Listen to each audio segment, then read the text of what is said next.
Bonjour les amis, ici Sébastien de Virginie, fondateur SDV Coaching, entrepreneur, trader indépendant et surtout passionné par les marchés financiers. Je vais répondre à une question que l'on m'a posée dernièrement sur les différences que je fais entre un entrepreneur et un trader.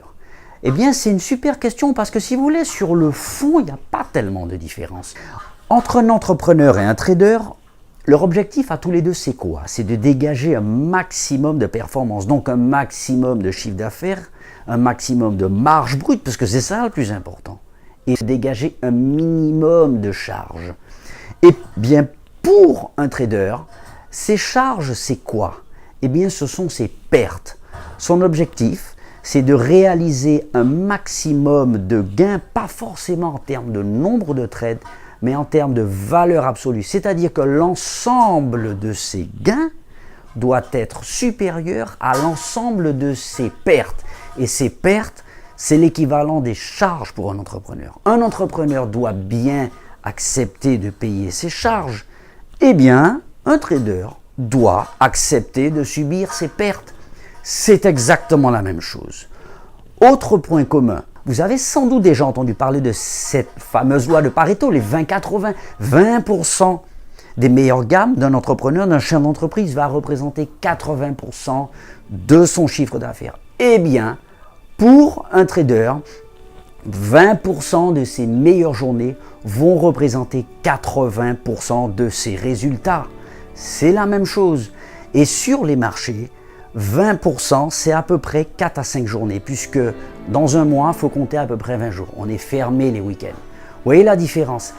Ce qui va changer, ce n'est pas tellement le fond, c'est la forme, c'est la technique. Pourquoi je dis ça? Vous savez, chaque métier a une technique. Concessionnaire automobile, c'est une technique. La grande distribution, c'est une technique. Entrepreneur du bâtiment, c'est une technique. Notaire, pharmacien, ce sont des techniques. Alors, pourquoi en serait-il différent pour un trader?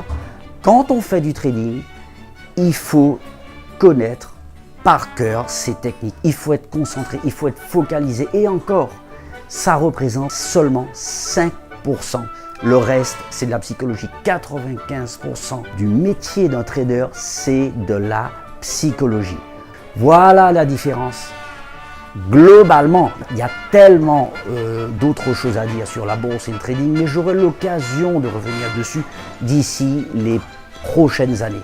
Mes amis, nous sommes aujourd'hui le 30 juillet 2018 et c'est ma toute première vidéo YouTube. Alors je compte sur vous pour vous abonner à max. Laissez-moi un énorme pouce bleu. Durant les prochaines années, nous allons parler non seulement de bourse, de trading, je vais faire des vidéos également sur le business sur Internet. Je vais également parler de développement personnel et aussi de sport, de santé, de bien-être. Pourquoi? Vous allez me dire, il n'y a pas tellement de différence avec la bourse et le trading. Oui, je suis d'accord.